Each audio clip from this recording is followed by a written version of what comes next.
What do you have to do to improve to make the big club, do you think? I mean, I've been doing it all summer. It's just working on my body. I mean, everywhere I go, they say I have the skill, the game to play at the next level and do something there. It's just being able to show that you're an NBA player and being able to walk like one, talk like one. What does work on your body mean? Lose weight? More muscle? It's just pretty much toning up and just looking like other guys out there. I mean, guys are a lot slimmer and a lot more toned and muscular. So I mean, that's what I'm trying to get at. Here comes a tough question. Some people say that this is a bit of a publicity stunt, that it was in Sacramento and it is here. How do you respond to that? I mean, you just got to go out there and show the critics what it is, and you got to go out there and play hard and produce like I did last year in Reno, and hopefully I got the chance to play here, and it's a great feeling to be home. What did you take from that experience in Sacramento? It was quite a whirlwind for you there for a few days. Yeah, I mean, even though I was on the team earlier in the year, I still talked to a lot of those guys throughout the year, and they gave me a lot of pointers. And just to make sure I'm always working hard, be the first guy in the gym, the last one to leave, and I mean, just be able to be a leader and show the other guys the way to go.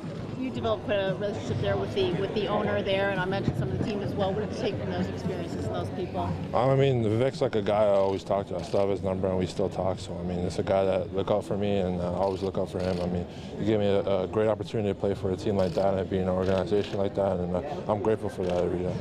Were there specific players or coaches that you bonded with while you were there, and advice that you were given? I mean, everyone there was friendly, and they all made sure that I was on point of myself, and just making sure I was doing the right thing. Like DeMarcus and Rudy were out there, and guys like Ray McCallum and Ben McLemore I could really relate to, and Eric Moreland. I mean, we're all family, and we still talk to each other. So I mean, it's good to have those guys around. Have you talked to Dwayne Casey, and has he told you what you need to do?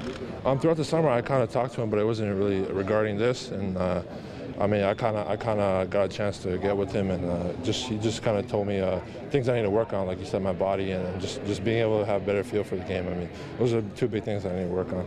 So what were some of the highs and lows of the summer for you? Obviously, the silver medal with the Pan Am team, but then not being able to go to Mexico City. What were the emotions like this summer for you? Yeah, I mean, I had a lot of fun playing in the Pan Am games and playing in Toronto, and it was like the first time in a while that my family could actually come out and watch me play. I mean, that was a great thing for me to have, and just regarding the Mexico, going to Mexico, I mean, kind of something happened with the family and stuff. I kind of missed a couple of practices. That's what people don't know about, but I mean, I just decided myself that I wasn't the right thing to go, and it was just a couple of family issues that I need to take care of. So do you still have Rio on your mind if the team is to get there? Yeah, definitely. I mean, I think I'm already invited back, so I mean, we'll be all the guys will be going throughout their teams and working hard through the season and getting back together in the summer.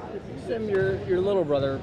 Well, I guess I shouldn't say little, but regardless, he's a promising player himself. Do you feel like the opportunity that you have here can really show him what's available for his options? Yeah, I mean, just me being the exact same size as him and being around the same game, I mean, it's just for me to open the door for him to step up and take the next step. I mean, they had an exhibition game yesterday, and everyone kept saying he played like me, so I mean, that's a good thing, I mean, I guess.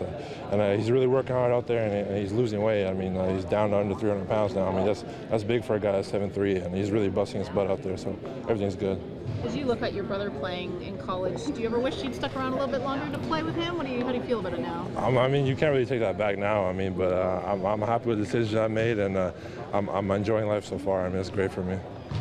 How do you feel about having a chance to play in front of your friends, family, in your hometown? I mean, it's surreal. I mean, when I got the news, I was excited and I was happy, and I got goosebumps and everything. I mean, it's not really every day you get a chance to come back home and represent just for the city and represent for your family and entire Canada, pretty much. I mean, this is Canada's team, and hopefully everyone will come out and support us. Yeah, so what do you try to accomplish here? Obviously, you try to get to the main team, the Raptors. Yeah, I mean, it's just not the Raptors, it's any team in the NBA. I mean, you just want to show guys and show GMs that you're able to play and get up and down the court and play at the NBA level. And I mean, that's the big thing for me to show this year and grow and develop. And the Raptors 905 put the coaches in place. I mean, we got 4 coaches. Every other D-League team has 2 or 3.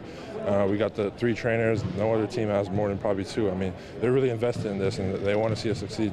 I'm not sure if this has been addressed already, but last year you obviously became the first person of Indian descent to make it to the NBA. Is that Is that part of the history that's sort of come and gone, or are you still looking to represent that region and sort of make it proud? I mean, for me personally, I think that was just the first step of my career. I mean, there's still a lot more to come. I believe I got another chance, and as long as I'm working hard and doing the right things every day, and the opportunity will always come around. Do you take pride in that fact that you're the first Indian something big? I mean, yeah, especially over the summer, I went back to India with the NBA and did a little tour over there, and just to see how many people actually knew about basketball and how many courts they had over there and how many people were playing. And it's just an amazing thing to see the growth of the game over there, and me being one of those pioneers for that and being a role model for those kids is a great thing, and I'm going to live up to that every day. What kind of reception did you have there with people? Oh, I mean, when I landed at the airport, I mean, the first city was about like 300 or 400 people just there with signs and stuff. And the next day I had a media interviews at like 7 a.m. in the morning, and there was kids there playing basketball in the morning. I mean, you don't even see that out here on the outdoor courts. So, I mean, the kids were just excited to see me in person, and I kind of got a chance to teach the kids a couple of things, and it was a good experience. You spent time there, obviously, as a child in various visits over the years. How has it changed then since the perception of basketball there? I mean, I didn't even see a basketball when I was over there when I was younger, and now there's courts there, there's the YMCA's, and the NBA is really building courts over there and investing in it, and it's a good thing to see for the kids over there, that they can actually get an outlet to do something special in their lives. And I mean, there's a lot of talent over there too. I mean, so hopefully we'll have another player in the future. Sim, just touching back on this being Canada's team, how does it feel that the organization is making the effort to sign homegrown players like yourself?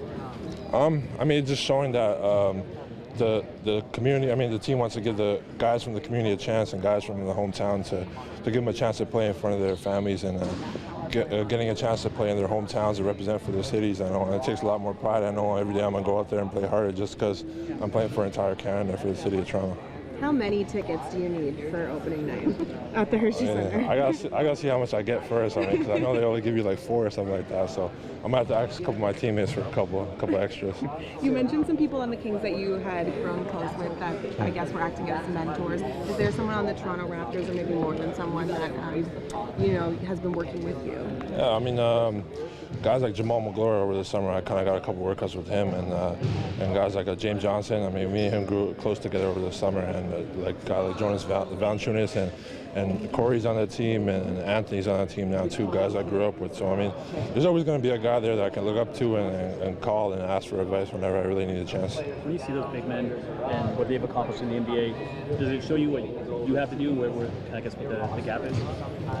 Yeah, I mean, it kind of gives you a thing to look at and kind of model your game after, and just seeing what kind of things they can do and trying to emulate that in your own game and here at the D League. So I mean, you kind of do have the chance to see what you need to do and see where you need to do to get there.